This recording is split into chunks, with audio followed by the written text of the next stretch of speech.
Chapter 21. Under the Ocean. By the next day we had nearly forgotten our past sufferings. The first sensation I experienced was surprise at not being thirsty, and I actually asked myself the reason. The running stream, which flowed in rippling wavelets at my feet, was the satisfactory reply. We breakfasted with a good appetite, and then drank our fill of the excellent water. I felt myself quite a new man, ready to go anywhere my uncle chose to lead. I began to think, why should not a man as seriously convinced as my uncle succeed with so excellent a guide as worthy Hans, and so devoted a nephew as myself? These were the brilliant ideas which now invaded my brain. Had the proposition now been made to go back to the summit of Mount Sneffels, I should have declined the offer in a most indignant manner, but fortunately there was no question of going up. We were about to descend farther into the interior of the earth. "Let us be moving," I cried, awakening the echoes of the old world.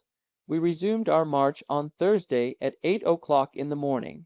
The great granite tunnel, as it went round by sinuous and winding ways, presented every now and then sharp turns, and in fact all the appearance of a labyrinth. Its direction, however, was in general towards the southwest. My uncle made several pauses in order to consult his compass.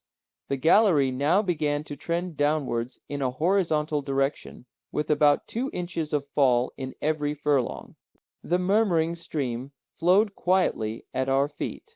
I could not but compare it to some familiar spirit, guiding us through the earth, and I dabbled my fingers in its tepid water, which sang like a naiad as we progressed. My good humor began to assume a mythological character.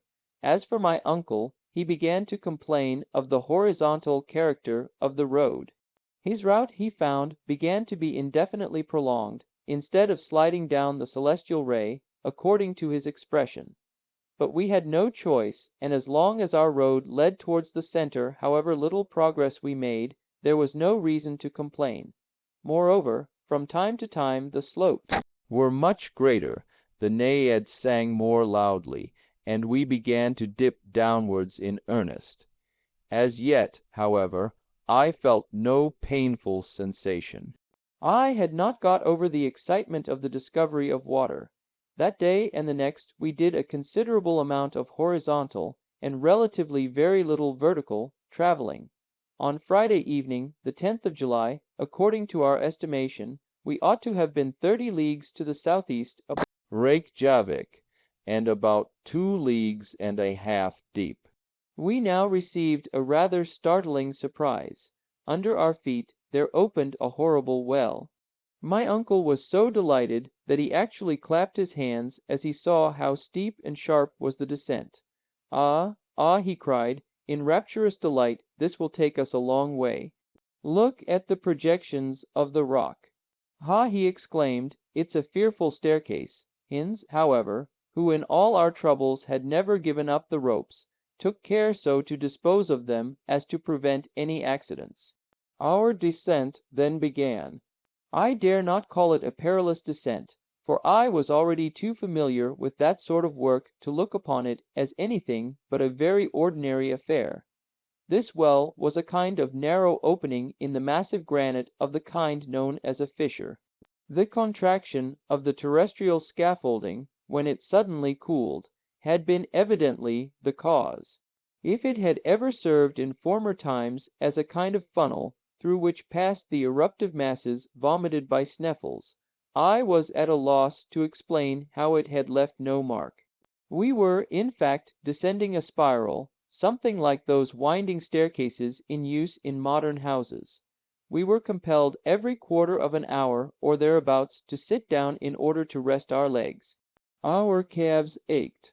We then seated ourselves on some projecting rock with our legs hanging over, and gossiped while we ate a mouthful, drinking still from the pleasantly warm running stream which had not deserted us. It is scarcely necessary to say that in this curiously shaped fissure the Hansbach had become a cascade, to the detriment of its size.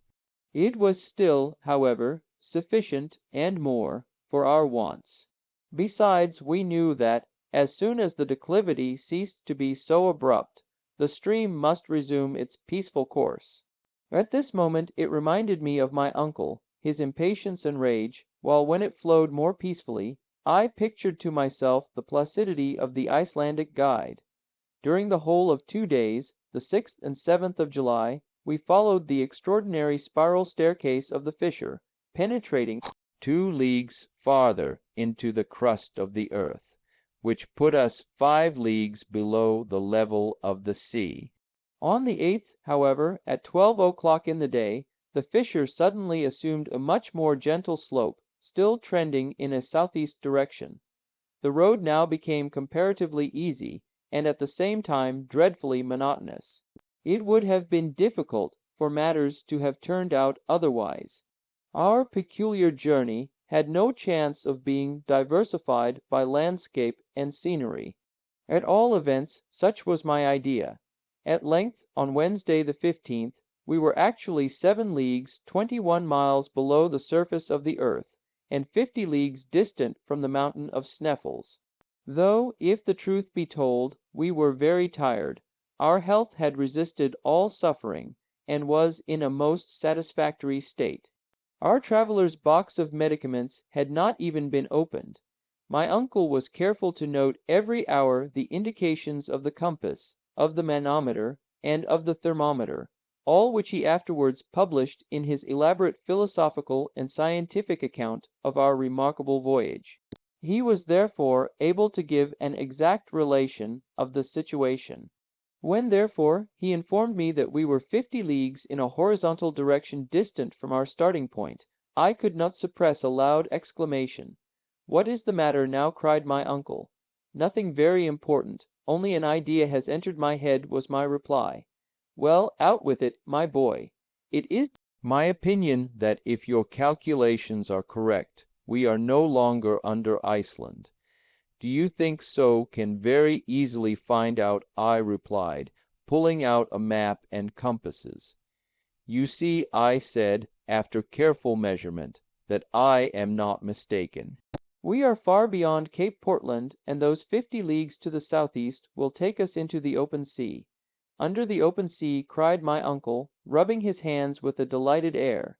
"Yes," I cried, "no doubt old ocean flows over our headswell, my dear boy. What can be more natural? Do you not know that in the neighborhood of Newcastle there are coal mines which have been worked far out under the Sino?" My worthy uncle, the professor, no doubt regarded this discovery as a very simple fact, but to me the idea was by no means a pleasant one. And yet, when one came to think the matter over seriously, what mattered it whether the plains and mountains of Iceland were suspended over our devoted heads, or the mighty billows of the Atlantic Ocean? The whole question rested on the solidity of the granite roof above us. However, I soon got used to the ideal for the passage, now level, now running down, and still always to the southeast, kept going deeper and deeper into the profound abysses of Mother Earth. 3 days later, on the 18th day of July, on a Saturday, we reached a kind of vast grotto. My uncle here paid Hans his usual rix dollars, and it was decided that the next day should be a day of rest.